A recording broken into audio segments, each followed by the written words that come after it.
Hello, hello. Welcome. All right.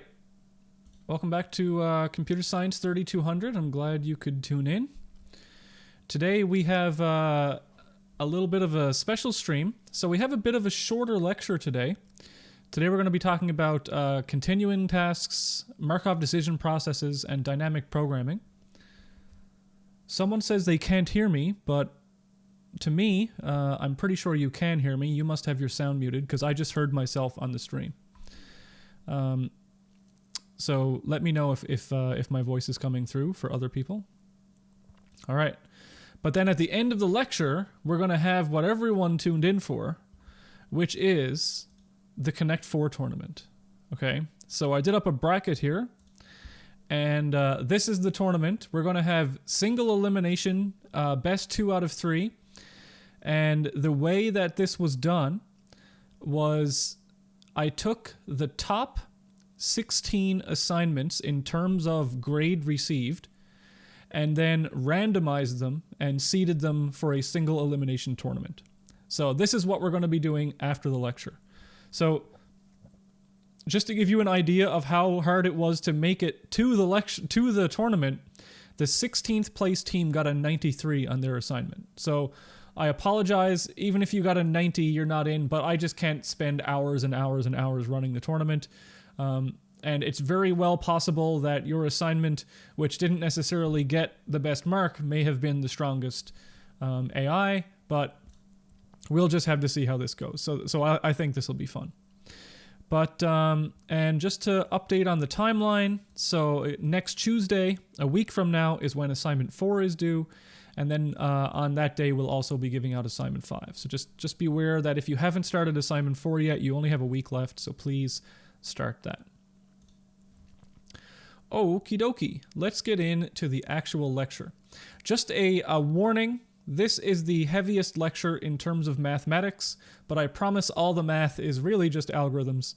And so don't worry. When you see a formula, it's not going to be too difficult. So let's switch over to the PowerPoint. Here we go. So we're going to introduce 3 related topics today. We're going to be talking about continuing tasks. So last time we talked about episodic tasks. Now we're going to talk about continuing tasks. Then we'll talk about what is a Markov decision process.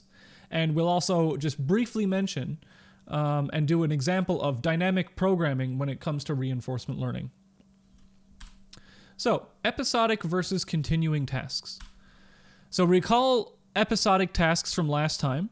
In an episodic task, there's some sequence of actions and then a terminating state. So for example, you could have a hand of blackjack, right? Where you deal out a few cards, then the dealer gets their cards, and then the hand is over. So that's an episodic task. The episodes are considered independent. So we could think of like a play of a game like blackjack, a trip through a maze, for example. These would be examples of episodic tasks. And what you had for an episodic task is that there was some number of time steps, right? So you'd have a return at time t plus 1, time t plus 2, all the way up to the final time step, capital T. If you sum these together, these are the individual rewards, then you would get a single return, which is the sum of those, which is g of t. And the object of the agent is to determine a policy which maximizes that expected return. So when you're talking about a finite length episodic task, it's really easy to think about this, right?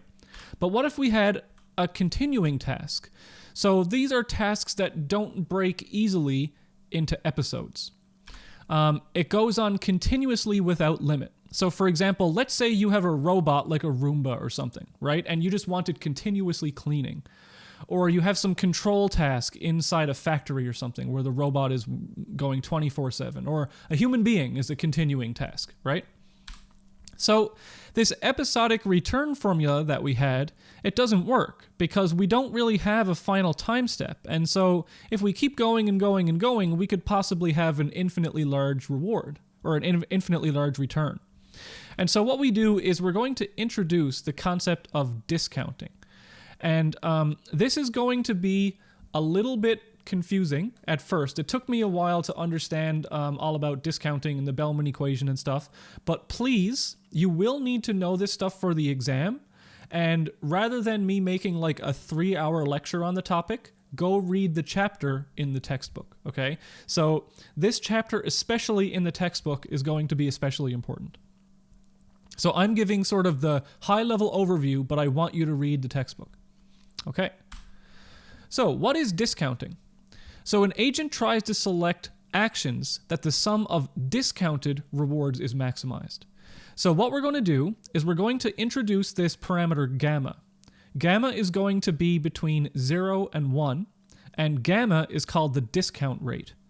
And the formula we're going to use now is going to be g of t is equal to, instead of just being the sum of the rewards by themselves, we're going to multiply the reward by this gamma. So the first reward is multiplied by gamma, the second reward is multiplied by gamma squared, the third reward gamma cubed, and so on and so forth. So this is the formula for that. So the sum, so k here is the time steps. Excuse me. So we have the sum from k equals 0 to infinity, gamma to the power of k, of rt plus k plus 1, right? So let's look at the first couple of terms to show you how that works. So when k is equal to 0, gamma to the power of k is equal to 1, right? So anything to the power of 0 is equal to 1. And when k is equal to 0, this is rt plus 1. So over here, we have gt equals gamma times rt plus 1. When this is equal to 1, then... Oh, sorry, I was doing the first term. So the second term here, where gamma is squared, so k is 2, r equal t plus 2. Or reward gamma squared times r sub t plus 2. So it goes on and on and on with this formula. Sorry for slipping up there. So what is discounting? So the discount rate determines the present value of future rewards. So a reward that you get k time steps into the future is only worth gamma to the power of k minus 1 if it was immediate. So if gamma is equal to 0, the agent cares only about the next reward. If gamma is equal to 1, then the reward formula is the same as an episodic task. So as gamma approaches 1, the agent becomes really far-sighted. So what does that mean? Well, here, for example, if we have a really low value of gamma, then I think there's a term missing here. There's supposed to be...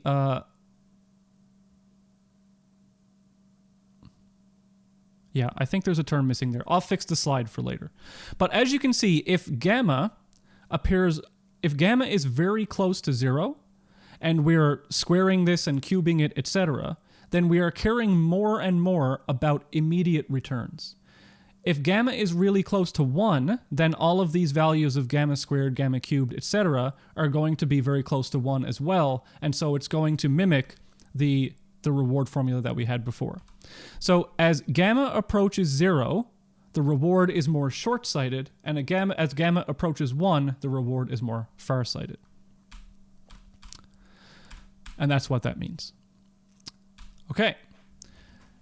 Now let's mention related returns. So returns at successive time steps are related in a mathematically important way. So if we take the formula, we're just going to do a little bit of deriving here. Let me get the pen out. So the reward formula is equal to the reward at time t plus 1 plus gamma times the reward at time t plus 2 plus gamma squared, etc., etc. But what we can do here is we can actually pull out the gamma from this, right? Because each of these terms have a gamma. And so we'll pull that out and put this bracket here, and then each of these gammas get reduced. So now we have gamma times rt plus 2 plus gamma times rt plus 3 plus gamma squared plus rt plus 4. And so what we actually have here is, if we look at this formula, this is actually this formula, but for the next time step. See how that works? So if we pull the gamma outside, this right here is actually the return of the future time step. So this means that our current return is equal to the reward that we get plus gamma times the return at the next time step. So what this is saying is that our return right now is very closely related to our return at the next time step, and it's related by this function. Okay. So now what we have is we have one sort of notation for continuing tasks, and we had another notation for episodic tasks. And that's a little bit confusing. So what we would want to have is a unified notation for both episodic tasks and continuing tasks. So what we're going to do is we're going to modify an episodic task so that it's just a special case of a continuing task. So for an episodic task to be modeled as a continuing task, what we're going to do is after the episode is over, we're going to add a final state that just loops forever. Okay, that's how we're going to simulate a continuing task within an episodic task. And when we do that, each of these loops in the final state is just going to have a return of 0. So by doing that, we can use the function, or the formula, for calculating the continuing tasks for episodic tasks as well. So now k equals 0 to infinity also makes sense in the terms of an episodic task because we've essentially added infinite nothing steps to the end. All right, so we're going to use this in the future as some motivation for something called the Bellman equation and how things are related. So now we'll talk about the Markov property. So in the reinforcement learning framework, agents make decisions as a function of the state of an environment. So as we're going to recall, the state of an environment is whatever information is available to the agent. So if a state contains all relevant information for making a decision, then it's said to be Markov, or to have the Markov property. And intuitively, what this means is that there's no state history required, right? So for example, if we're playing a game of chess, then we know all the information we need to know at any given point. So chess would have the Markov property, okay? But if we're playing something like League of Legends, where there might be a fog of war, if I saw someone walk into the fog of war, then on the next time step they weren't visible, then that state is not sufficient information to make the best decision, because the current state snapshot doesn't remember the information of that person walking into the fog of war. But here's another example. So let's say we're playing this game. I have 3 balls in a box, so 2 of them are blue and 1 of them is green. And 1 is drawn out of the box at random, right? So I just stick my hand into the box, I pull out 1 of the balls. So I'm going to put that away, and it's not going to be in the box anymore, all right? So there are 2 balls remaining in the box. So the next day, someone asks me, what is the probability of drawing a green ball out of the box, right? Now, this is not Markov, because if you weren't there to see the first ball having been drawn out of the box, then you're not sure now which ball is still there, and so you're not sure of the probability. So let's say, for example, I did this in class. So on one day, I came in and I pulled out a ball, I showed it to everyone, but then I put it away. On the next class, I have the same box, but someone new comes to class, and they weren't at the last lecture, right? And I show them the state of the box, and I say, okay, now what's the probability that I pull out a ball that's green? Well, they didn't see last time whether it was a blue ball or a green ball that came out, and so they are not able to make that decision properly. And so this is not Markov, okay? Usually whenever you have a situation where there's hidden information, it's the state itself is not going to have the Markov property. Chess, on the other hand, as I mentioned before, does have the Markov property, because at any given time, if we observe the state of the board, then we know all the relevant information. It actually, when you're playing chess, this might not seem obvious, but any of the moves that happened previous to this current state are not going to help you win the game. You can make the perfect decision in a chess game if all you're given is the current state of the board and not the move history. And this happens for games like Go as well, where you can see the entire state of the board. Just to make one little note, some people, what they do, in order to turn a non-Markov game into a Markov game, they make the history of the game part of the state.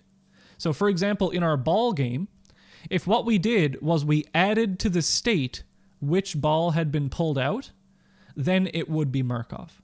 Okay, but the observation of the box itself wouldn't hold the Markov property. So again, if you can make the best possible decision without having to see any history of the state and you're just looking at the current state, then the game has the Markov property. But there's a stricter definition, a mathematical definition that we'll show here. So in general, environment, state, and rewards may depend on the complete action sequence. Okay? So what this means is as follows. Here is the complete action sequence. This is the state at time t, the action taken at time t, the reward taken at time t, then the state and the action and the reward at the previous time steps. So this is essentially the entire history of the game.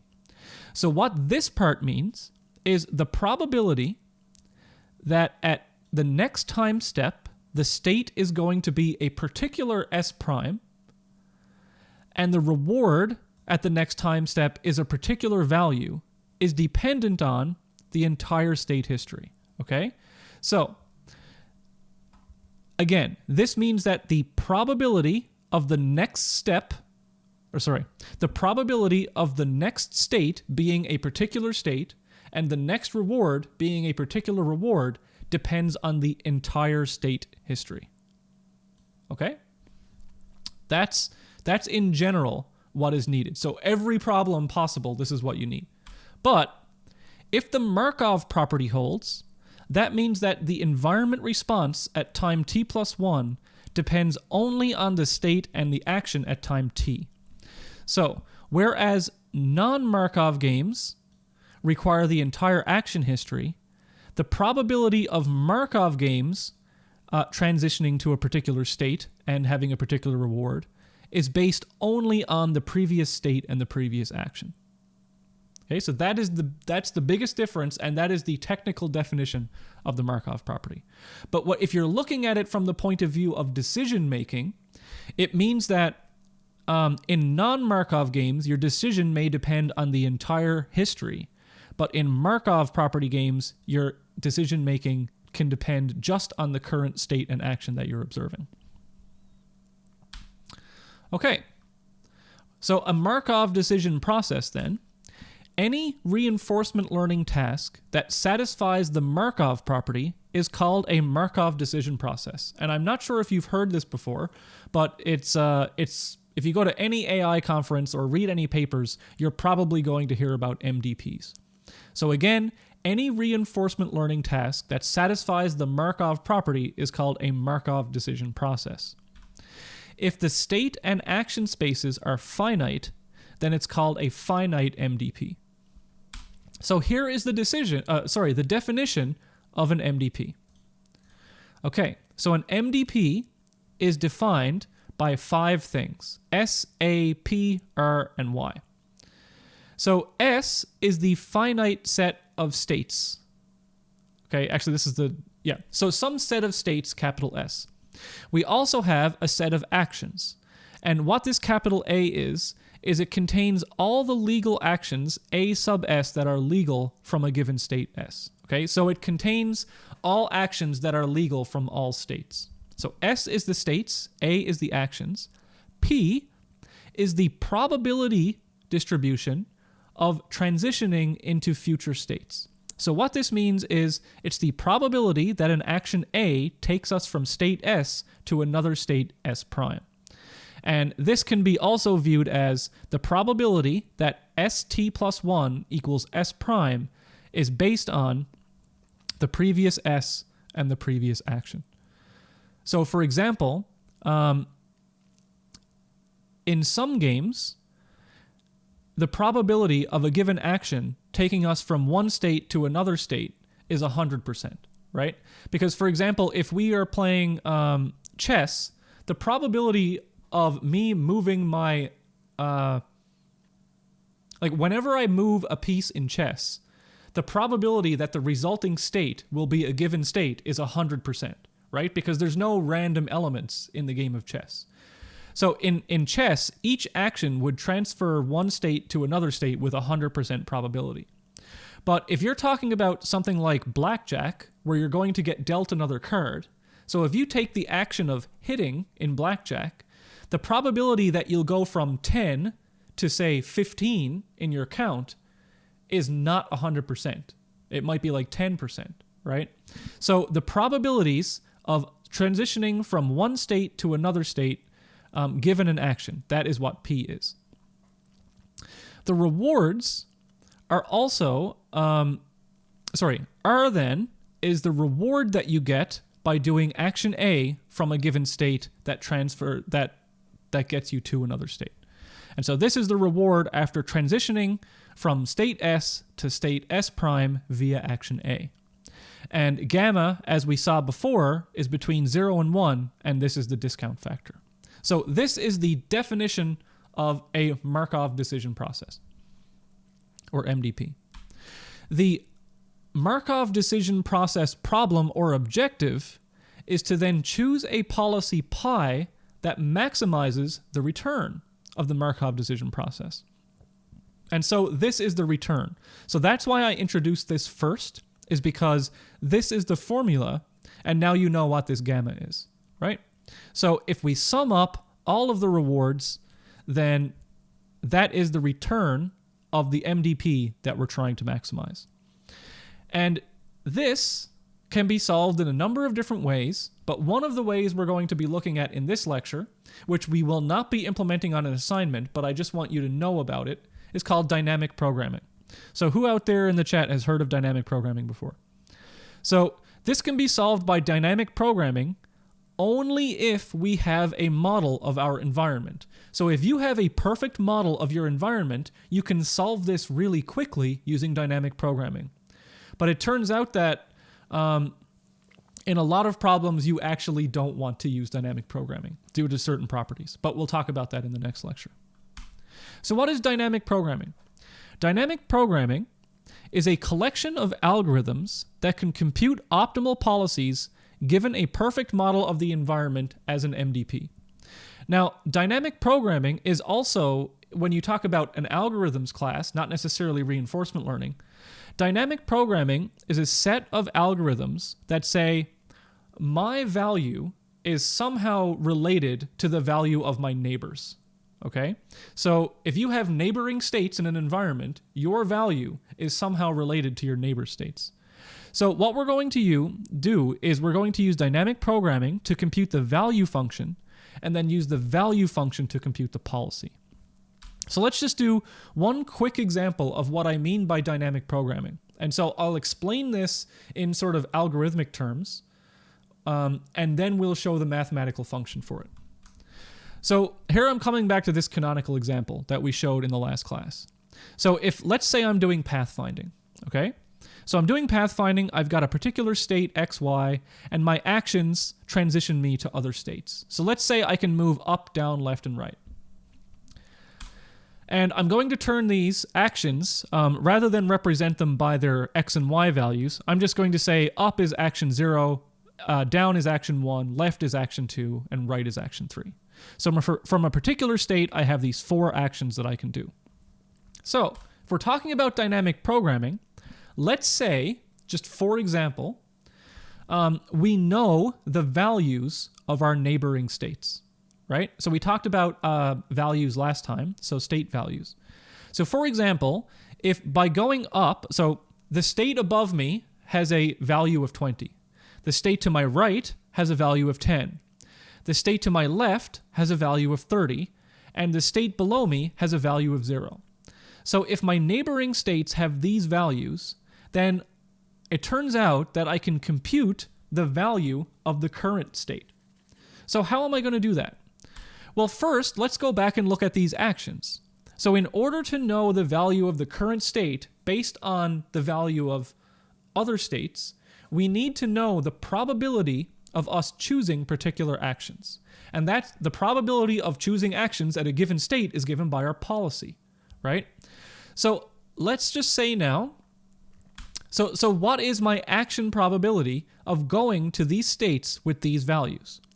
So really quickly, if my probability of taking the action up was 100%, then what would the value of this state be? Right? Well, it would be the value of state up. Because if you think about it, if I know the value of a particular state, and I know with 100% certainty that I'm going to go to that state, then the value of where I am right now is equivalent to the value of the state I know I'm going to go to, right? But that's not a very interesting calculation. So let's just say, for example, that my policy says choose one of the 4 actions with equal probability. Okay, so what I'm going to do is now say that the probability of choosing action 0 is 1/4, because I have 4 actions, right? So with 1/4 probability, choose going up. With 1/4 probability, choose going right. With 1/4 probability, choose going down. And with 1/4 probability, choose going left. So that means then I can compute the value of this state by multiplying each value by the probability that I would go there and then summing them all, right? So the probability that I go to each of these is 1/4. So let's multiply each of the values by 1/4. So you're dividing by 4 and then sum them all up, right? So if I have 30 plus 20 plus 10, that's 60, plus 0 is 60, divided by 4 is 15. So that means that the value of this state is 15.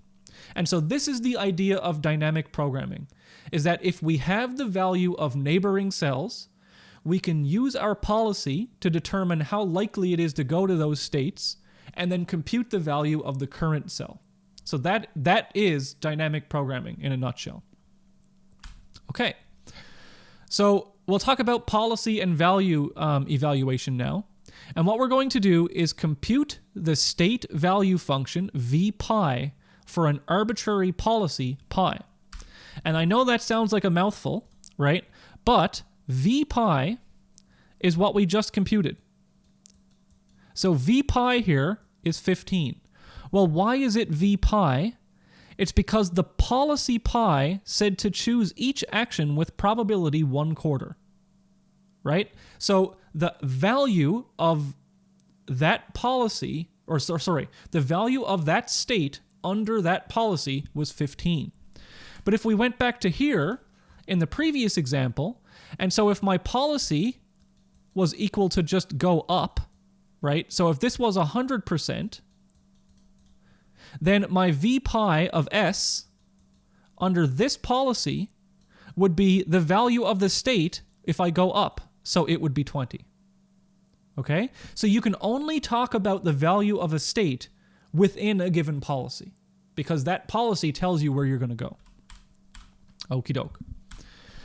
And how we compute that is called the Bellman equation. But the Bellman equation is literally what we just did. So this looks really scary, but let me walk you through it. So pi SA is the probability of taking action A under state S. So what this means is we're going to do 2 summations. One summation is what we did before. So for each action, okay, for each action in our policy at state S, we're going to sum the values that we get by doing those actions. So that's what we just did here. There were 4 actions available at state S. This here is useful in situations where our environment may have randomness. So, for example, this says now we have to do a summation over the probabilities that an action A transitions us from state S to state S prime. But in a deterministic environment like this, our states will always transition us to the next state. So this is kind of going to go away unless you have random environments. So let me just show you that. So this entire full Bellman equation, if we have deterministic environments, or meaning our transitions from one state to the next have no randomness in them, then we can get rid of this term. And this is what we're left with. And this is the exact algorithm that we did a couple of slides ago. And so let's look at this algorithm. So what we're going to do is we're going to sum up the probabilities that we're going to take a certain action at a given state. So in our example, that was 1 quarter, 1 quarter, 1 quarter, 1 quarter. So then we multiply that. Now, I did a kind of a trivial example where we didn't have rewards and we didn't have the discounting factor. But, of course, whenever we take an action, we're going to get a reward, and that reward is based on the action that we took at a state that gets us to a next example. And we're also going to apply the discounting factor. Okay? So in the example before, all we used was this part and this part. But I just wanted to show that and show how easy it is. And now all we have to do to get to the Bellman equation is include rewards and include discounting. So if you want to do this in code, it's really, really easy. So the value of a state S is going to be given by V of S, right? So we're going to have some table or some dictionary or hash table or whatever that stores the values of our states. So V of S, that represents the value of a state S. So that's what we have here. Now, of course, this is under a given policy as well. Then we have this policy pi of SA. So PSA is another hash table or 2D array or whatever, and that's the policy. So each of the indices of A here are going to store the probability of doing action A at state S. Then for each state in the environment, right, so we've got a summation here, which means that we have a loop.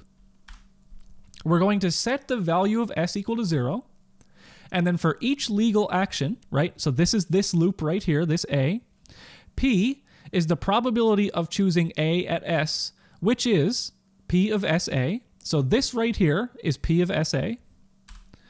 R is going to be the reward from doing action A at S. So that's this term right here.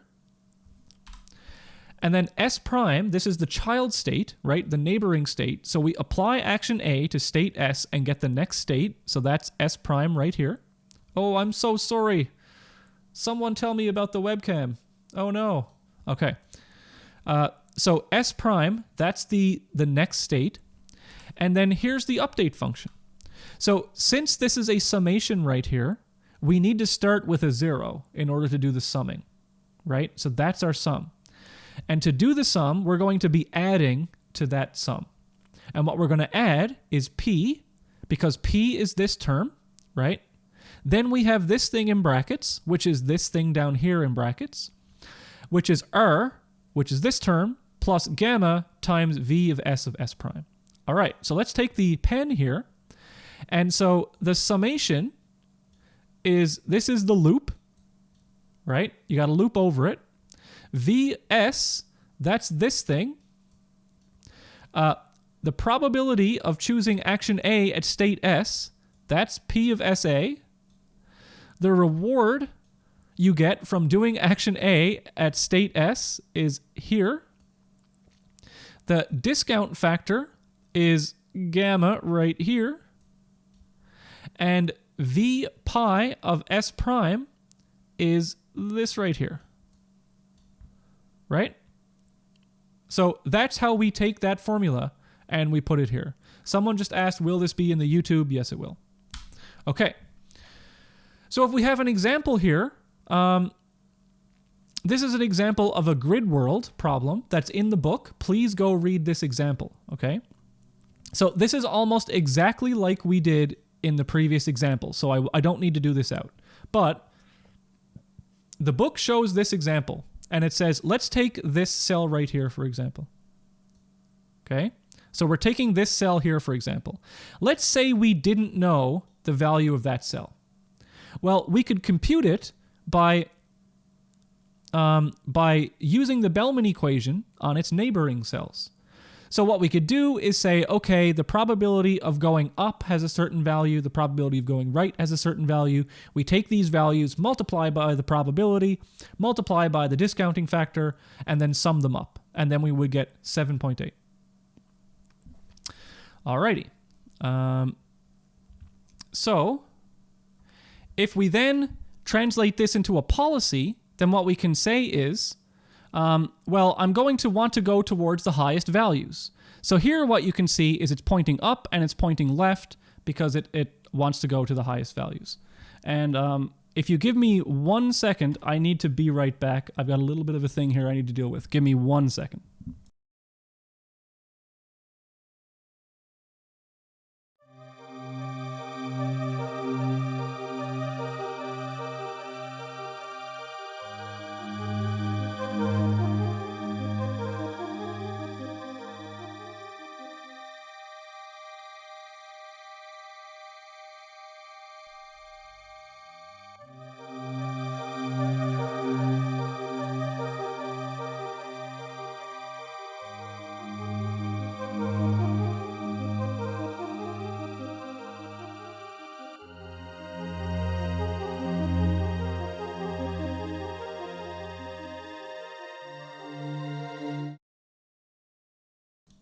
Sorry about that. Okay, so that means that the policy update is super, super easy. You can still hear me. Okay. So instead of taking the value of a state, now we can look at the Q pi of SA that we talked about last time, and that's really easy to calculate. So we just computed that. If you want to know the value of doing an action A at state S, you just look up the resulting Vs prime. And what that means is, in order to set our policy, so what we should do at the next step, all we need to do is find the action that maximizes QSA. And so if we want to do that in the code, it's very similar to what we did last time. So the probability of doing SA, that's the probability of choosing A at S. Okay, so we're going to be calculating this now. So what we're going to do is we're going to have a new array of maximum values. Then for each legal action A at S, we apply A at S to get the next state, okay? Then we're going to say value equals the value of S prime. If the value is a new maximum, then we push it into action A. Then for each legal action A at S, if A is in the maximum values, P of SA equals 1 divided by maxvals.length. Okay, so what the hell does that mean, Dave? Well, it means the following. Let's say we have a grid like this, and we have a value of 5 here, 3 here, and 0 here. So what we do is we want to find which action we should take at this time. Well, we have 2 5s, we have a 0 and a 3. So we're going to have this maxvals array, right? So we've got a 5 and a 5. So there's 2 maximums. So if there's 2 maximums, then what this means is that we should go up with equal probability of going right. If there were 3 maximums, if this was a 5 as well, then we should have a 1/3 probability of going up, left, or right. So this is just coming up with the policy based on the values. And we want to head in the direction of the maximum value. So if this down here was 13, then what we should do is with 100% probability, head down to 13. Okay. So here's one example of that. If we have 5 actions, A1 through A5 at a state S, and they're going to yield new states with the following values. So we have 10, 0, 5, or 10, 0, 10, 5, and 10. The actions that maximize the value were actions 1, actions 3, and actions 5. And so the new policy should be equiprobable choosing action 1, 3, or 5. And so the new policy of S is for each of those max actions, you divide 1 divided by the length of the number of max actions, which is 0.33. And so that's our new policy. So that means that we have now come up with this idea of value and policy iteration. So obtaining optimal policies involve these two steps repeated multiple times. Update the value estimates based on the policy, and then update the policy to choose actions which lead us to maximum valued states. Now, I just explained how to do that with dynamic programming. We are not going to do dynamic programming in the assignment. We're going to use a completely different algorithm. But this is going to lead us into a technique called generalized policy iteration. And generalized policy iteration is what we're going to be using. Okay, so that is it for the lecture portion of the class. And if you give me 1 minute, I'm going to set up the tournament. So I'll set up the tournament and I'll be right back.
All right, so what we have is the following tournament. So welcome back. I know there's a lot of nerves out there. Don't worry, there doesn't have to be any performance anxiety. So again, just to explain what's going on, is I have this bracket done up, and after assignment 3 was handed in, we marked all the assignments, and then the only really kind of fair way to choose who was going to be in the assignment, in the tournament, was based on the grade marking, because I couldn't run 40 different assignments through this tournament. So what we're going to do is we're going to play for each pairing here, and again, this was randomly generated. For each pairing here, we're going to do a best 2 out of 3 with a 1 second move time limit. And what we're going to do is we're going to play one game with one player as the first player, and then we're going to switch it so that player will be the second player in the next game. And then if there's a tie, we're going to flip a coin and see who is the first player or the second player for the third game. Okay, so our first game is Group 1, which is McKinley and Hassan, versus Group 16, which is Strang. Okay, so what I've done is I've coded up a custom version of the client here, which lets me select from all the players. So I'm going to select G1 here and G16 here, and then I'm going to set them both to 1 second time limit and then turn on the autoplay. Okay, so let's do it. So this is the first game between Group 1 and Group 16. Let's go. And you should see 1 second per move.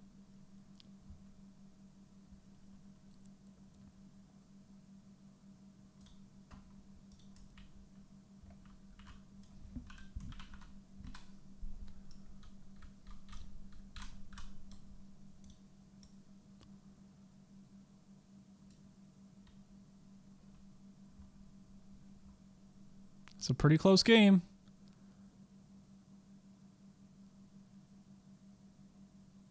Okay, so player 1 won that game. So what I can do here is I'm going to put a little check mark here that says 1 right there. Alrighty, let me move things so I can see the chat here.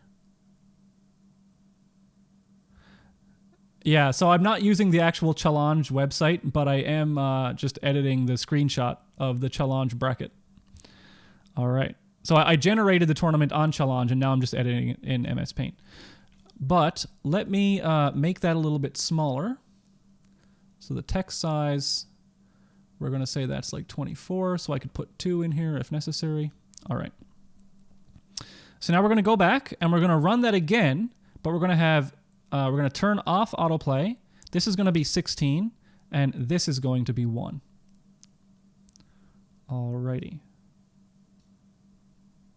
So someone said, what about first player advantage? That's why it's a best of 3, and we're going to run the game in reverse for each match.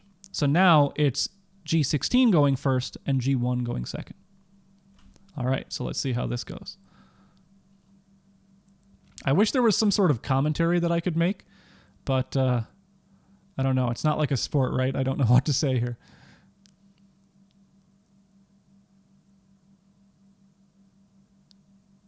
So player 1 wins. Player 1 was G16 that time. So if we go back, now it's 1-1. So now what we'll do is we'll do something really interesting to break ties, where I'm going to turn off autoplay, I'm going to restart the game, and I'm going to increase the board size to this. So some person said it missed the win. I can talk about that later. And I've got... 1 second here.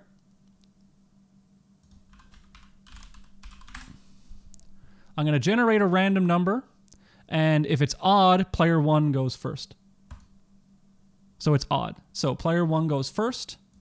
So G16. And we're going to break the tie on the larger board. Here we go.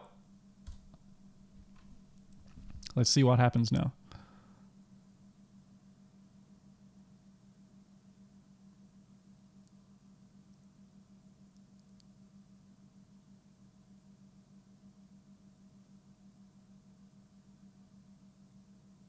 This is exciting. Blocking stuff pretty well.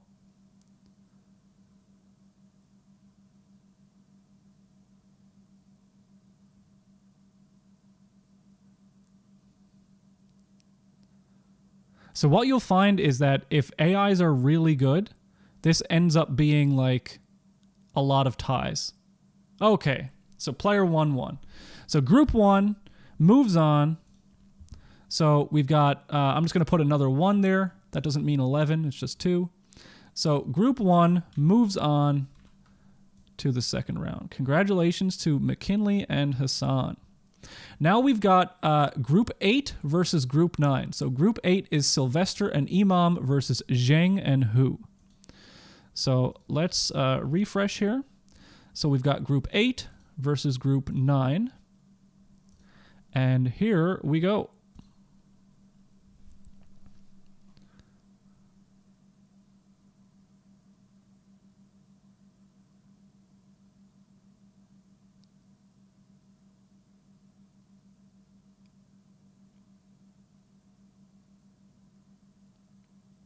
Oh, player 2 won. Okay. So group 9 won that one. So group 9 down here. Oh, I'm an idiot. I was supposed to be marking these up here. So this is a 1 and a 1, and this was a 1. So here, or was it? No, that was what I had was right, I think. Yeah, it was right. Crap. No. I need to do this. Yeah, sorry. I haven't run a tournament in a while.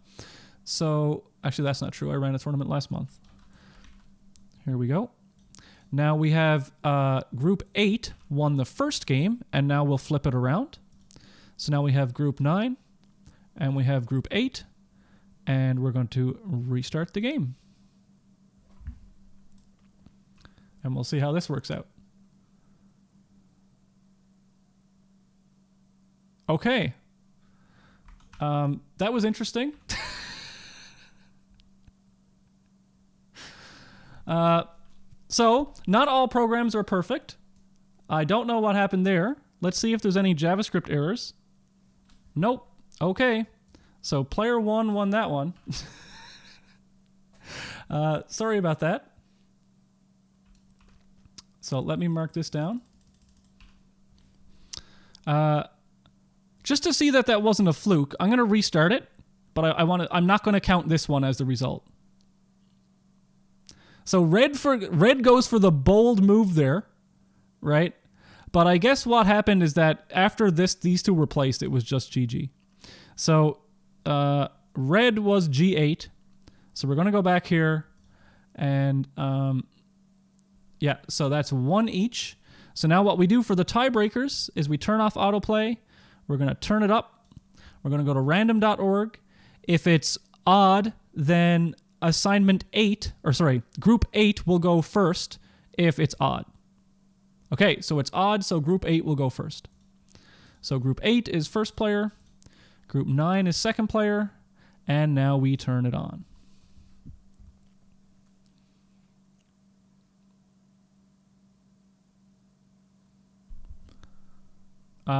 I thought that yellow won the first game, did it not? Yeah, yellow won the first game. It was a diagonal down right. And yellow was group 8 in the first game. Pretty sure I'm correct.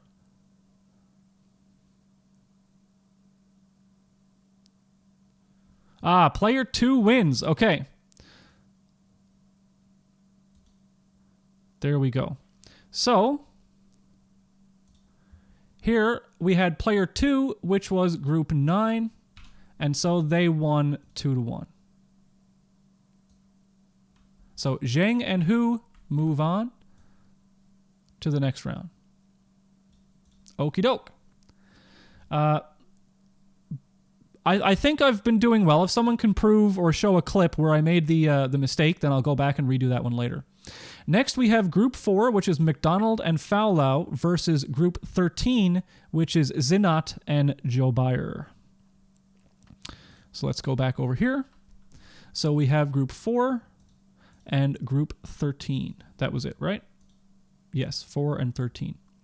So I'm going to put that back there. And here we go. Group 4 versus Group 13. Ooh, this is interesting. Going to the right side of the map.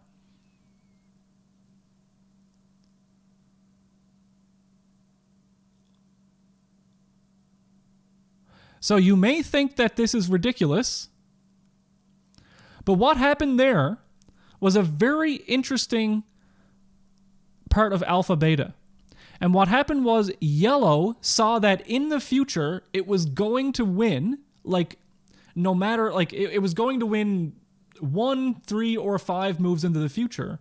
And so what it failed to do was weight the depth of the move. So it didn't favor taking earlier wins over later wins. And because of that, it was just kind of slow playing or, BMing the other player by not taking the immediate win until it had to in order to block the other player from winning. And so that can happen with alpha beta sometimes if you don't weight that in. So player 1 won, who is group 4, and we will go put that down. So group 4 won that match. And we will reverse it and play the next one. So now we have group 13 and we have group 4, and we're going to restart the game. Here we go.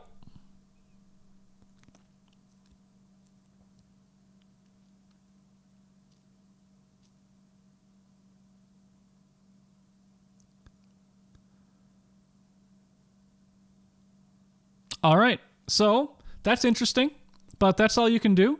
So player 2 won, and player 2 was group 4, so that was the first 2-0 sweep. And so group 4 is going to move on to the next match.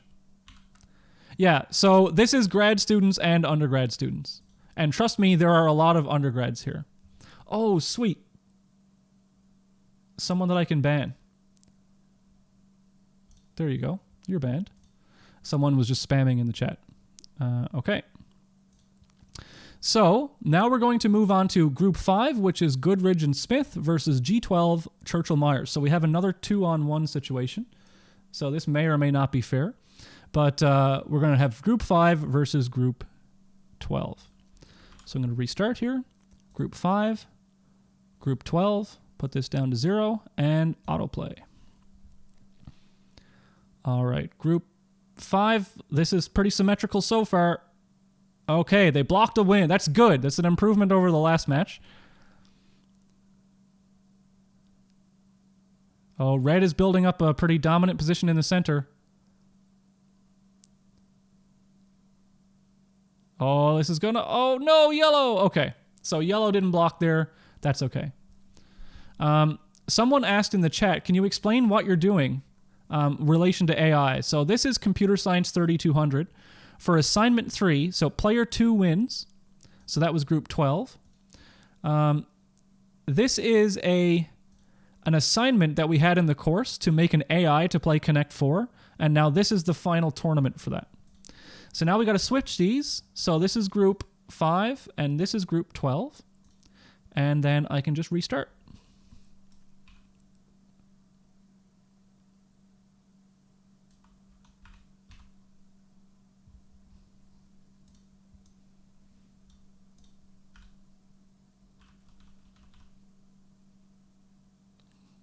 Yellow has a bit of a stronghold in the middle, so this was kind of the same thing as happening last time, just in reverse.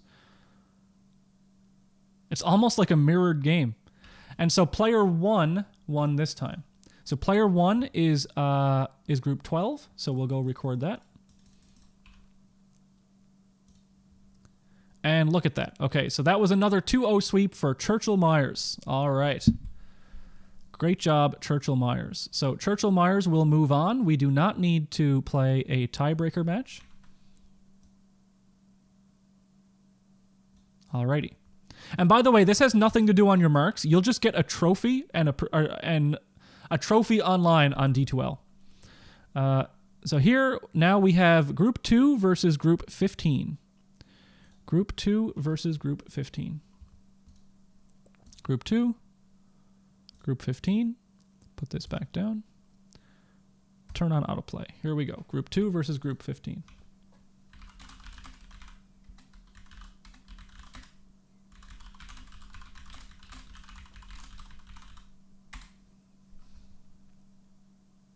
Oh, hey, Churchill Myers. Awesome. That was a great job in that game.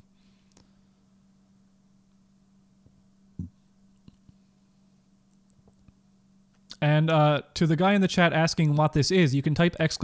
course. Oh, a draw. We have a draw, ladies and gentlemen. All right, so we've got some head-to-head competition here. So what I'm going to do is I'm going to put a 0 here in the middle to indicate a draw. Now what we'll do is we'll swap, so 15 and 2, and then we will restart the game.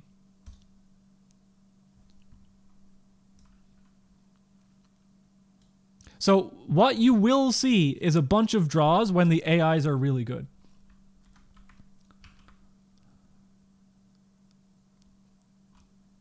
Oh, red's taking a pretty dominant position. Oh, okay, player 1.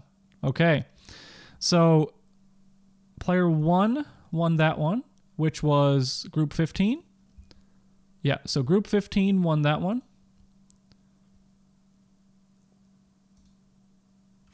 To the person asking a bunch of questions, just read the message that was just typed out in chat. Oops, that's not it. That was Shafiq that won that one. And now we have a tiebreaker match. Not a tiebreaker. We have the third match. And this is going to be, if we restart, here we go. So we're going to pump up the board size. And I'm going to generate a random number. If it's odd, then Group 15 goes first. So it's even, so Group 15 goes second. And it's Group 15 versus Group 2. So if Group 2 does not win this one, then Group 15 wins. So here we go.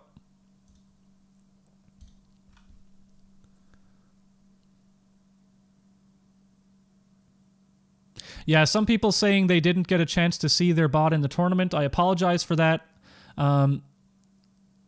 But that's all I can do. I couldn't run all the bots in the tournament. All right. So player 2 won, which was group 15. So if we go back here, 2 and a tie for Shafiq. And so Shafiq is going to move on to the next round. Congratulations to Shafiq. All right. Now we go on to the next match, which is group 7, Mohseni versus group 10, Leandra and Critch. So group 7 versus group 10. So here we have group 7 versus group 10.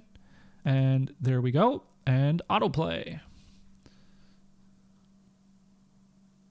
Some people talking about the strategies. Mine literally just prioritizes putting tiles down with open space around it. That's pretty cool. Someone said, I have a question about the stream in Newfoundland. Are there students with full scholarship? How do you choose that kind of worthy student? You'd have to go to the university website, which is www.mun.ca.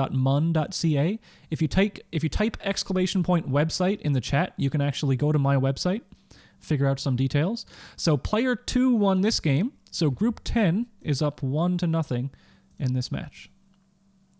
Okay, there's group 10, and now we're going to flip. So it's 10 on top and 7 on bottom, and we will restart the game.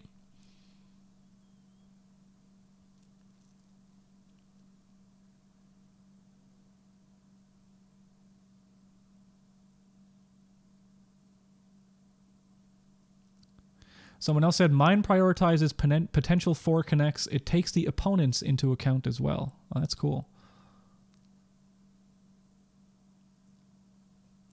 This is looking like a pretty even matchup so far. Uh-oh.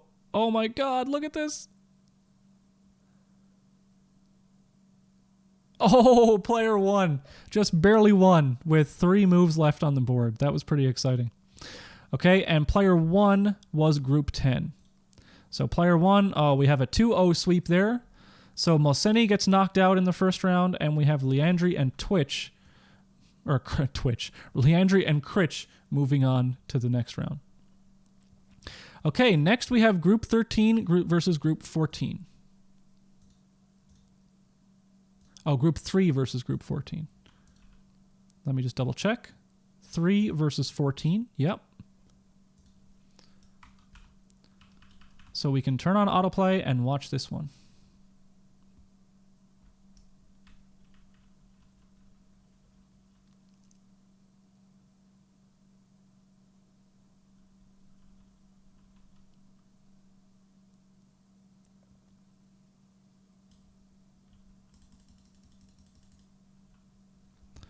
Uh-oh. Oh, geez. I wasn't even looking. Sorry about that. Player 2 did an illegal action. Uh-oh. That's a loss for player 2. Group 14 gets the loss. So group 3 gets the win there. So we're going to have to remark that assignment. Uh-oh. That person probably shouldn't have gotten a 94. Group 14, watch out. You're going to get remarked after this. You got exposed live on television. Okay. Now we have, we're going to restart. Okay, hang on. So we're going to have group 14 versus group 3. And we're going to turn on autoplay. Uh-oh. Okay. Group 14, what are you doing? You're embarrassing me here. I don't know. So group 14 is out because they're the same people that made the error last time. So that's all she wrote.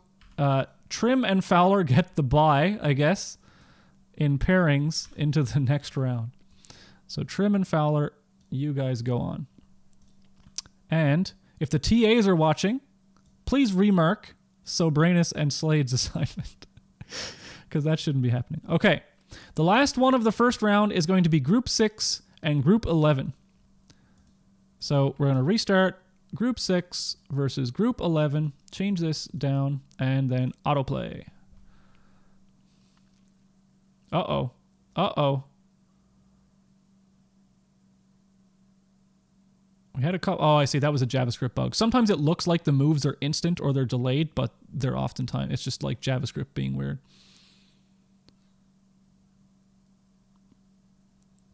Got a pretty decent matchup going on here so far. Red has a few pieces here. Their yellow's going to cover it. But at the same time, like, they're not really... One thing I'm kind of disappointed with is, like, people going just left to right in a lot of cases. Okay, well, player 2 won that one. So group 11 is up by 1. I think some of these heuristics are a little bit lacking.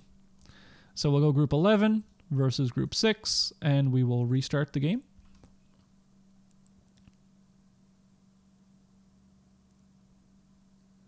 At the very least, putting yourself in the middle of the board gives you more options, right? So that should be favored in at some point. Or factored in at some point.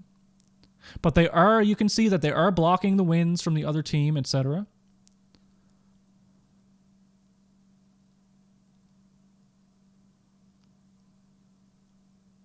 This one's a close one. Looks like red has a bit of an advantage down south. Oh, player 1 won. So that's group 11. They won. And so group 11 has 2 wins. So that was pretty decisive. So group 11, hack and hack. Maybe I don't know if I maybe copied the person's name twice. Hack and hack, group 11, moving on to the second round. Okay. So now we're going up to the top here. And we're going to start with Group 1 versus Group 9 to start the quarterfinals. So the top 8 is starting right now. So Group 1 versus Group 9. Here we go.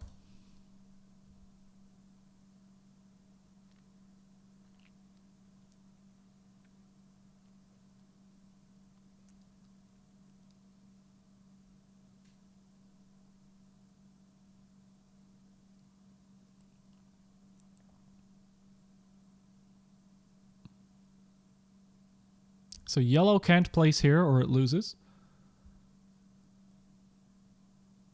Yellow blocks off this win. Red's got a nice little thing going here. Yellow blocks it.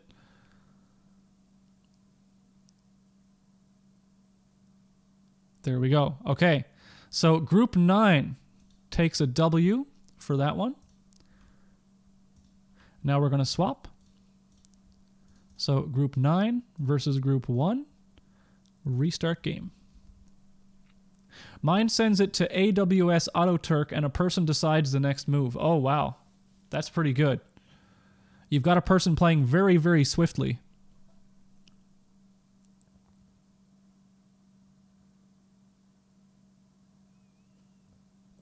How much are you paying him?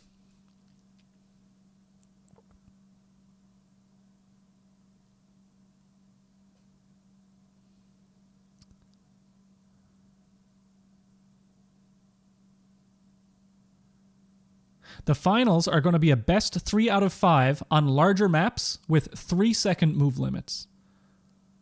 Oh, game is a draw. We got a draw, ladies and germs. Okay. So here we have a draw. I'll put a 0 there. And so the third game, as always, 1 versus 9. We're going to turn off autoplay. We're going to bump this up. Bump this up. Now, group 9 is going to go first if this is odd. And it is odd. So we've got the same time limits. Here we go. Someone said, I thought our heuristic would put it in the middle first. Made a silly error somewhere. Oh yeah, there's silly errors all over the place. That's fine. How did you screen for people just Googling the perfect Connect 4 solver? I can smell it out in their code. That's how I can do it. Well, you can look, and they're not perfect Connect 4 solvers. So if I saw someone that was doing insanely well, and we can see their code, then we would investigate. This is a long game so far. Hey, player 1, which is group 9. Okay. So, group 9 won that one. So group 9 takes the double win and moves on. Zheng and Hu move on to the semifinals. Now we have what do we have here? We have Churchill Myers versus McDonald and Fowlo. Let's get that going on. Group 4 versus Group 12. Here we go. Group 4, Group 12. Boom. Well, Connect for quote-unquote perfect solver is very difficult. The game has, I don't think the game has actually been solved yet. It may have been for 7x6, but certainly not for larger boards. And if you take, if you watch the lectures or understood the course, you would understand why it hasn't been solved yet. This is a really interesting game. This is a lot different than most games we've seen so far. So red made two ways to block it. I have never seen this before where there was like a 3 going this way so this was actually like a 4 and a 4, and red could have won sooner, but it just BM'd its way to victory. So group 12 took the victory there, so Churchill Myers gets the 1. Okay. Now we're going to swap the teams. So 12 versus 4. That's correct, right? Yep, 12 versus 4. And then we will restart the game. Who's your all favorites so far? What group are you rooting for? You should spam in the chat. That's what it's there for, right?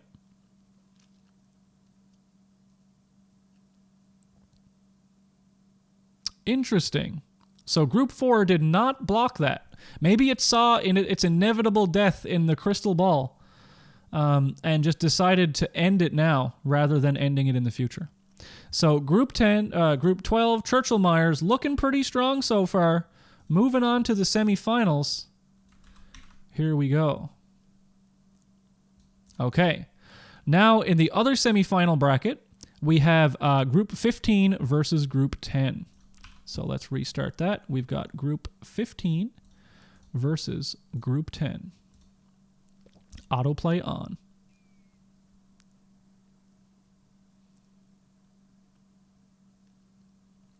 I really wanted to play some like Eye of the Tiger or something in the background, but I didn't want to get DMCA'd because that's I can't post like music like that on YouTube, unfortunately. And Twitch is actually being kind of bad with the DMCA stuff recently as well.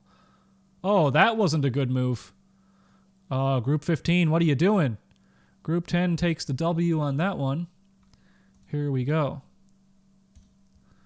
Okay, so now we swap them. Group 10, Group 15, restart game.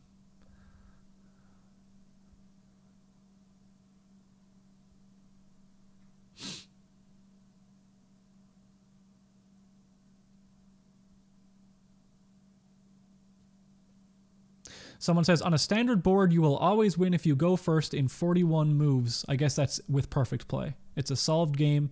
I don't know about board sizes. Yeah. So that probably took a significant amount of computation, and they probably wouldn't have done it for other board sizes. Oh, wow.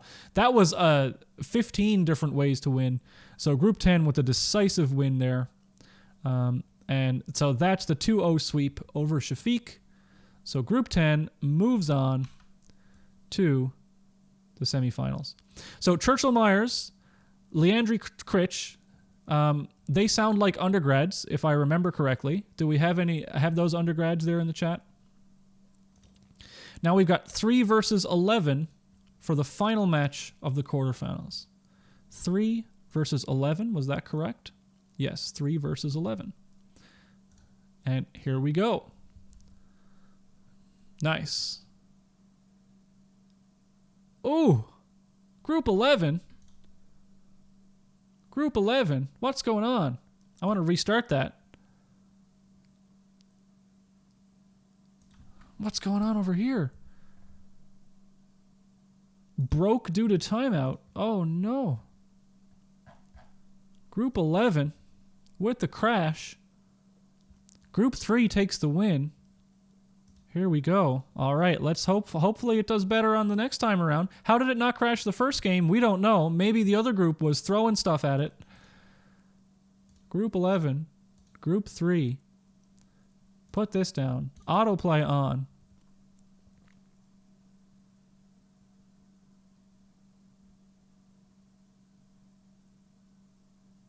So it is possible for one group to be like modifying the board or something, but I mean, we would detect that.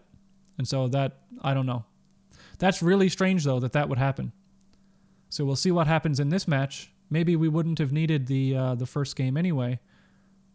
Player 1 wins. Okay, so Group 11 wins now. What in the hell is going on? Fighting Spirit from Hack and Hack. We are going to turn off autoplay, bump it up, and turn on autoplay. So this is the tiebreaker for the semifinal, where Group 11 had crashed in one game. Then after the crash, took a pit stop, came back, swept it up. Well, everything was legal, so it must have just like been a weird move off the board. That was really, really strange. Player 2 wins. Oh my god. I cannot count that win because I didn't random. So Group 11 is going to go first if this is odd. So if this is odd, the current ruling stands. If it's even, we play the game with the players switched. Okay, so it's even. So we do have to switch. So this is Group 13 and Group 11, and I apologize for not randoming that.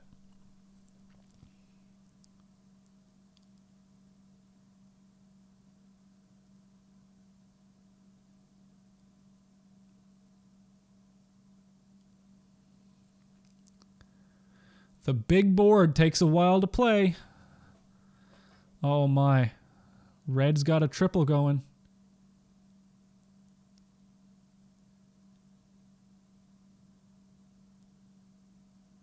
Exciting game so far. Oh, Red's got another triple. Oh, it's nerve-wracking. My heart rate has legitimately increased like 4 beats per minute.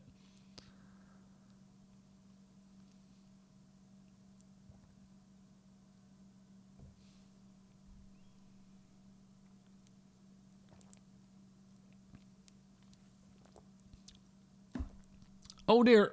Oh dear. Oh, player 2, Group 11, comes back from the crash in the first game. How did that happen? Hack and Hack moves on to the semifinals. Oh my god. Craziness happening here in the Computer Science 3200 annual Connect 4 tournament. Wow. Alrighty. So now, semifinals. We have Group 9 versus Group 12. All of the semifinals games are going to be played at the bigger boards. Actually, no. They're going to be played at the standard boards because I don't have that much time. So, class is already over technically. So we've got what here? We've got Churchill Myers 12 versus Zhang and Hu. Group 9. 9 versus 12. Let's go. Group 9. Group 12. Group 9, Group 12. We're good to go. Turn on autoplay. Let's go. Who are you rooting for? Group 9 or Group 12? Spam 9 or 12 in the chat.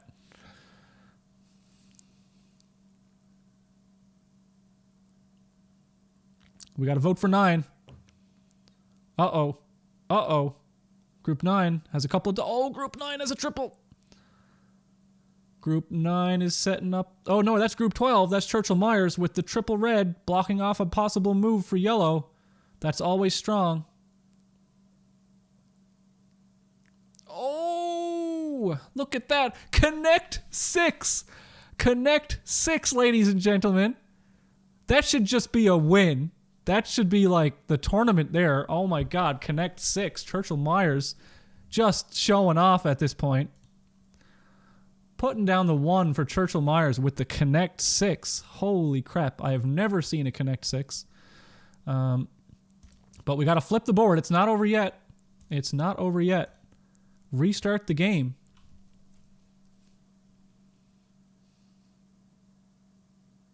I guess most dominant single victory with the Connect 6 just to BM. Oh, this time Group 9 eliminates this possibility for Churchill Myers. We've got a game going here.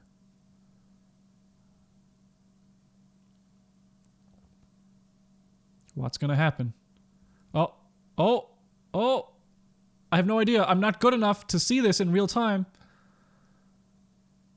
What do we have? Is it going to be a draw? No! Wow, okay. That's awesome. So we have a 1-1. This square that was eliminated at the very beginning by this triple ends up being the deciding factor. Now we have to go to a tiebreaker match. And the tiebreaker match, if this number is odd, then group 12 will go first. 89. So we have the same setting. We're going to bump up the board size. Oh, I have to turn off autoplay first. Restart the game. Here we go. And because this is the semifinal, now let's just keep it at 1 second. We'll do that for the finals. So we have Group 12 versus Group 9. Game 3 of the best of 3 semifinals. Winner goes to the finals of the Computer Science 3200. All right.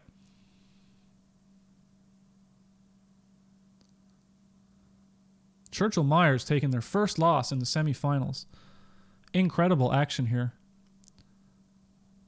Yellow is working on something at the bottom.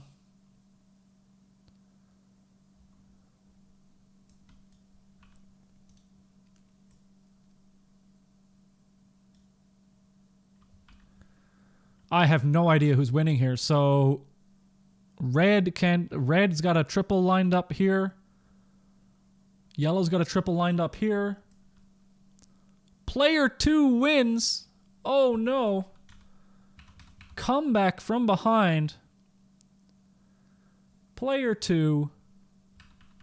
Churchill-Myers, so close. Says mine might break on a bigger board. I don't know if it broke, but it didn't win that one, unfortunately. I was sort of rooting for Churchill-Myers, you know, based on the same name and all. I had to root for Churchill-Myers, but that's all you can do. So Zhang and Hu moving on to the finals in the tournament. All right, the other semifinal game, Leandri and Critch versus Hack and Hack. So we've got Group 10 versus Group 11, Group 10 versus Group 11. Put down the max depth, turn on the autoplay. Here we go. Semifinals game number 2. Group 11 taking 2 moves immediately. Something's got to be broken with Group 11 that the TAs didn't find. They crashed in the last match, but then came back, took a pit stop, won the game. You've got to cheer for someone who has that sort of fighting spirit, right? Ooh, they've got a double open-ended. Group 11 working on a strategy here. What? Oh. They've eliminated some. I think 11 has it. Oh, no, they don't. Oh, they do. Okay, so Group 11, this double-ended diagonal ended up winning the game for them. So Group 11 clutches it from the brink of disaster. 1 game away from moving to the finals. Now we have to swap it. Group 11 versus Group 10. Restart game. Oh my God. Someone says, let me just say this is my first time here. This is amazing. Such an amazing way to engage people. Thank you very much. I just love games. So if people happen to like this, that's all the better. But here we have the second game. Group 11. Again, the miracle story. Crashing in 1 game. Then coming... Oh! Player 2! Oh my God, we have a tie! Group 2, Group 10, 1-1. We're moving to the big board, everybody. Okay, if this is odd, Group 11 will go first. It is odd. Group 11 goes first. Oh, 99. That's got to be an omen of something good happening. Group 11 goes first. Group 10 goes second. Bumping up the board size. Turning on the autoplay. Let's go. Winner of this game in the finals of the tournament.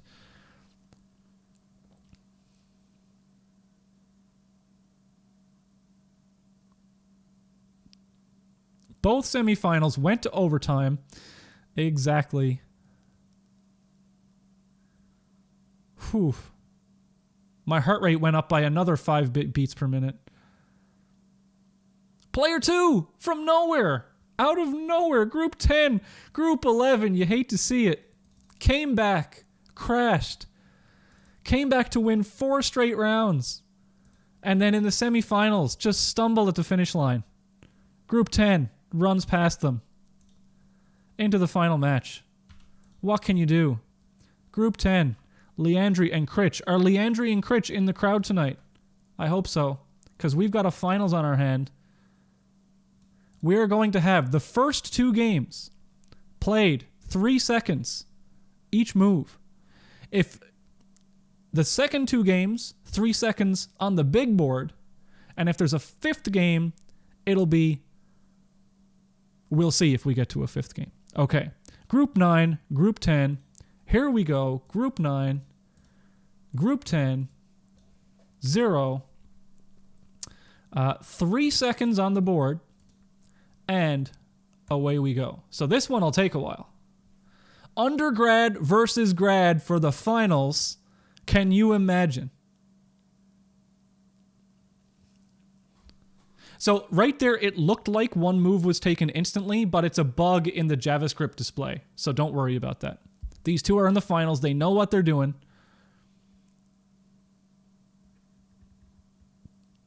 This is exciting. You got to cheer for the undergrads, right? I mean, you can't cheer for a grad student. This is their job.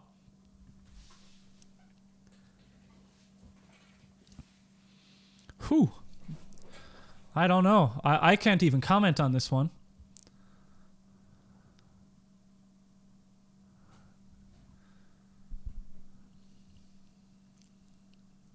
Oh, we've got a double ender. Red's got to block that off before it becomes too hot to handle. Ooh, we've got a situation happening over here. So nobody wants to make this move. If red makes this move, they lose. If yellow makes this move, it's still a draw. Yellow makes the move. Red's probably going to place here. Then yellow. Doesn't matter what happens here. Yellow can't place here. Red's going to place here. Oh, right there. Yellow has to place here. Oh, yellow, no. What are you doing? What are you doing? Player 2 wins Group 10. Undergrads taking the advantage in the finals. Group 9 getting bamboozled. Group 10, Group 9 restarting the game. Game number 2. Undergrads up 1-0 on the grads. This is madness.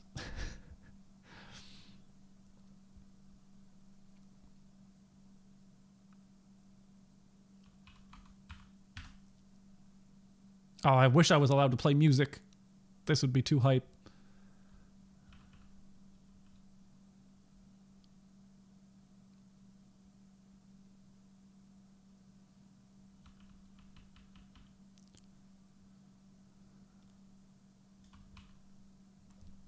Yeah, 10 is the undergrad. You know what? No, I can't play music. I can't risk the video getting copyright striked. Sorry, guys. I wanted to play like Amino or something like that. Or like Final Fantasy VII battle music or Mario Kart or something like that. So red can't go here anymore. So, oh man, 10's got an advantage. Huge advantage. Look at these structures from 10.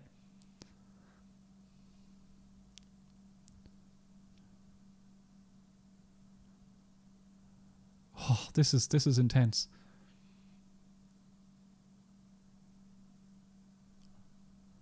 Red's got to go here.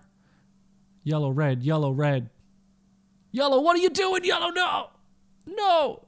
You should have gone over here. Maybe it's smarter than I am. I don't know. Okay, red can't go here either. Yellow, red, yellow, red. I'm trying to play ahead here. I can't keep up with it. The computers are too smart. Yellow, red, yellow, red, yellow, red. What happens? What's going to happen? No. Oh, grad students. Goddamn grad students. All right. We've got 1-1. Wow. So, Group 9 versus Group 10 is shaping up to be quite an epic match. Group 9, Group 10, I'm going to make it so that there's no middle. There's no middle row. Okay? This might be a weird case for some of the students. There's no middle row. I don't think we'll have a third place match just because I want the ending to be dramatic. But who cares about the third place match? Okay. Semis battle, please. All right, we'll do a third place match, but we'll do it after the finals when there's less hype.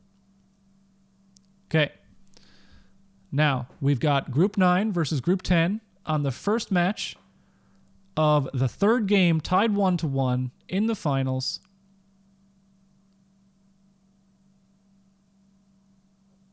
Let's see. Group 9, yellow, are the grad students. Group 10, red, are the undergrad students. We're cheering for the undergrads just because you love to see it. I did not need to random here because I'm going to flip this one as well. So it does not need to be random. The game cannot be won on this game.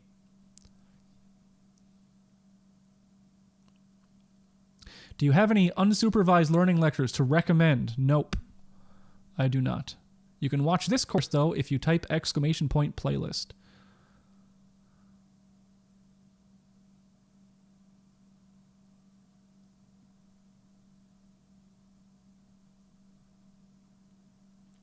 Whew. Oh, man. This is crazy. It's a longer game because we got a bigger board.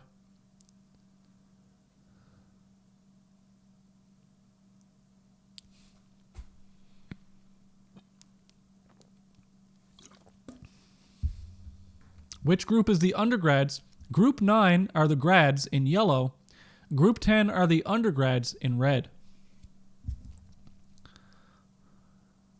Oh, we almost had a Connect 5 from the undergrads. Oh, that would have been spicy.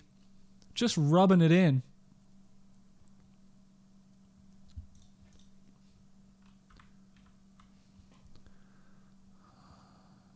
Undergrads are setting up some tech over here. Player 2 wins. Undergrads taking the advantage. 2-1 in the finals of the best of 5. Let's go. We're going to reverse this one for game number 4. Might be the deciding game, might not be. Let's see how it goes. Two teams are pretty evenly matched, I think.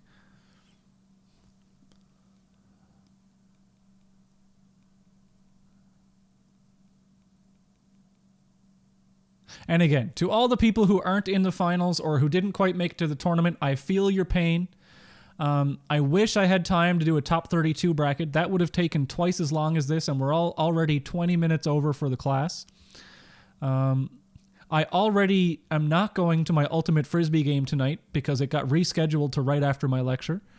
In order to do the lecture, I had to cancel that. So I can't go too much longer after this, but we will do the semifinal game after we have the finals done. Someone asked, how are the agents trained? They are not trained. If you type !playlist, you can go watch the lecture about this assignment and figure out all the AI that we did for this assignment. We are using heuristic search. We are using minimax search with alpha beta pruning.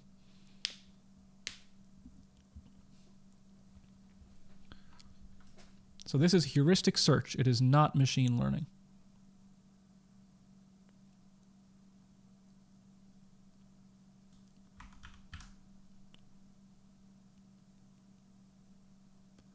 We've got a pretty good battle going this time. It was good last time as well. We've got yellow down here. Group 10, the undergrads, has got a double ender on the bottom. That means that they have effectively cut off the grad students from placing their... Oh my God, do we have it? Player 1, Group 10. The undergrads have done it. I can't believe it. You love to see it. Doesn't get them any bonus marks, but they will get the D2L Computer Science 3200 Connect 4 Tournament Trophy. There we go. Okay. Now, we've got to have these losers over here. They wanted their third place match. So, we've got Hack and Hack versus Churchill Myers. All right. And so it is Group 12 versus Group 11.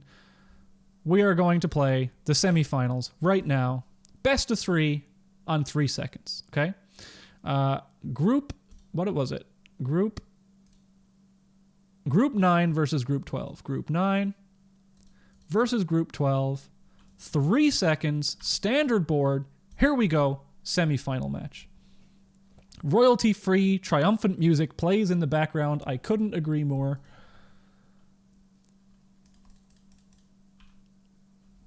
Yes, let's see who the best loser is. Well, technically the best loser is Group 9. But this would be second place best loser. This is for the podium.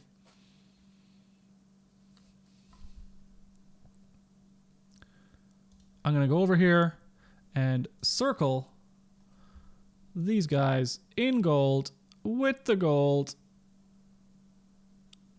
Leandri and Critch, great job. What happened? Okay, I had to click back on the board. Oh no, I did the wrong thing. Sorry. Okay, we'll restart, don't worry. It's supposed to be Group 12 versus Group 11. I had Group 9, Group 12, or Group 11 versus Group 12.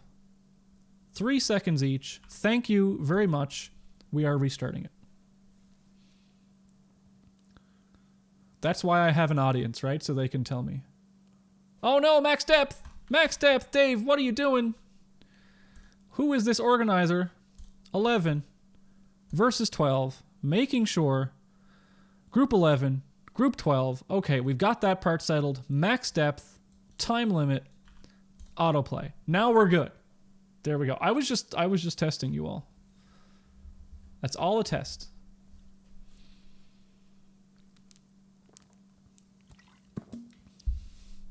This interface isn't too bad though, is it? I tried to make it look like as much like the original game as possible using my programmer graphics.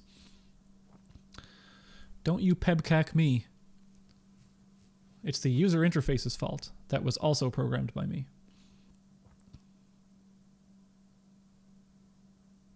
So which assignment have people found the most fun so far?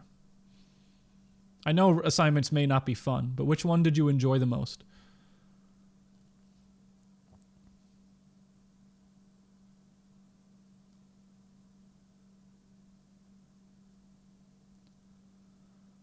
The competition makes this one the best, but I know, I meant in terms of working on it and like the amount of enjoyment you got from it.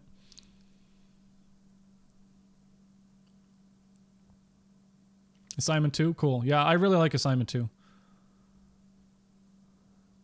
I feel like you come out of assignment 2 knowing a lot of things that you didn't know before. And you can apply that in so many different areas, not just in that assignment. We've got quite a battle going here as well. Churchill Myers versus Hack and Hack.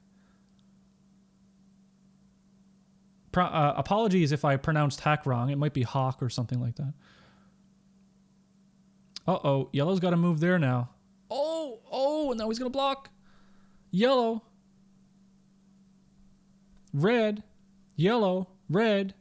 Yellow. We've got a win for Group 11, ladies and gentlemen. You could see it coming. Mate in 5. Group 11 with the win. So we've got 1. So this is going to be G11. This is G12. We've got 1 win for Group 11 down here. Now we're going to reverse it. This is 12. This is 11. and we're restarting the game on the same map. And if we need a third game, it'll be 3 seconds on a larger map.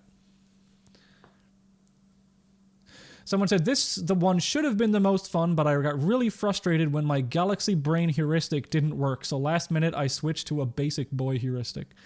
Yeah. What you quickly find with AI is that a lot of AI becomes about like parameter tuning and functioning and like tuning functions and stuff like that. And it can get pretty addictive. And when you've got a time limit, like a competition, it gets super stressful. And oh man. It's like the Olympics, you know? You go to you train your whole life, you get to the starting line, and then you trip up. Yeah, just write like someone else suggested, just write an AI to write your AI for you. Player 1 wins. Oh dear, what do we have here? We have an actual semifinals. We're going to go to game 3. Just responding to a Discord message that I got real quick. All right. So, we've got group 1, a player 1 wins, which is group 12. We go back over here, 1-1. Now we go to the random. Group 11 will be player 1 if this is odd. Okay, so group 11 is player 1. We're going to restart. No, we don't want to restart. Turn off autoplay. We're going to just refresh the... so group 11, group 12, max depth 0, time limit 3, bump up the board a little bit. Let's get something wacky.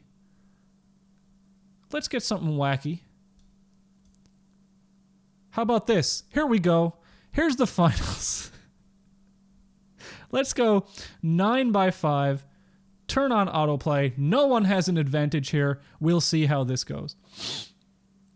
Group 2, Churchill Myers liking that middle position. Really liking that middle position. Stopped by Hack and Hack.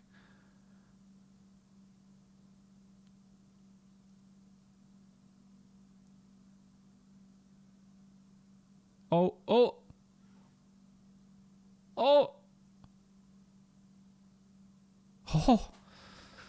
This is crazy. Are we going to have a winner? Well, I know where yellow's going to put their piece.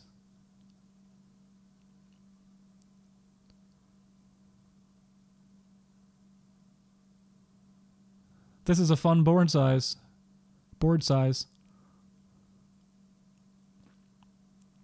The board's filling up pretty quick. It's pretty narrow, or so it's pretty short, but really wide. We've got some structures developing for both teams. We got a triple here, a triple here, a triple here. Yellow cannot place here anymore.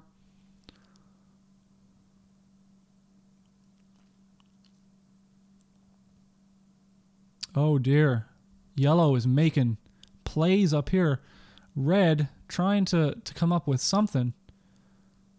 Yellow looks pretty advantageous to me right now. Red going for the desperate win, hoping that yellow wouldn't see it.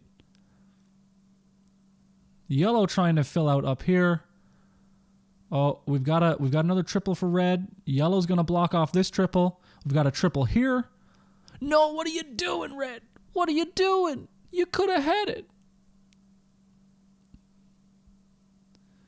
Red's hopes and dreams being dashed as we watch. We've got a yellow. Oh no! You can see it coming. 7 seconds away. Unfortunate. The last piece on the board. Player 1, Group 11, best loser.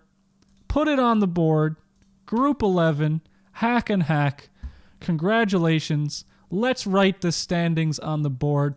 First place, we've got Group 10, Leandri and Critch. Second place, we got to get the silver medal.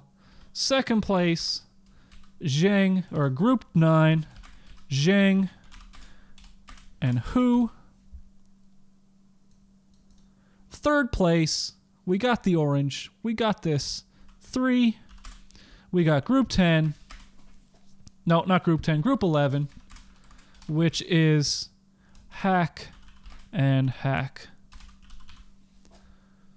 Who's on second? Oh my God. Don't even start. All right. Good old Abbott and Costello. That was the tournament. I hope you had fun. I think that was a little bit of a nice break from lecturing. Unfortunately, I don't have any other head-to-head stuff. Maybe I'll change one of the assignments in the future to have more head-to-head stuff. But that's what I got for now. Oh, you know what? I know how to make assignment 5 a head-to-head competition. I think I know how to make assignment 5 a head-to-head competition. I'll try my best. But I don't know if I can implement it in time. But that was it. I had a lot of fun doing that. That was awesome. Let's see where we are in the course. So we just did MDPs and dynamic programming, and we did the competition as well. And so that's done. Next time, we're going to learn about Monte Carlo methods, which are super awesome. Then we're going to do temporal difference learning. Assignment 4 will be due. Assignment 5 will be given out. That will be the final assignment of the year. And then we'll have a final exam eventually. And I'm not gonna do this on Twitch, but I figured out what we're gonna do here. We're gonna watch a movie about AI on Discord for this class. And I won't tell you what it is, but you will not have seen it before. It's not like a Hollywood movie. It's an AI movie. I'm gonna stream it on Discord, okay? Because if I stream it on Twitch, I'll be banned. But you know, for legal reasons, that was a joke. I'm not actually going to do that. But we will. Cool. So, thanks for tuning in. That is it for the stream.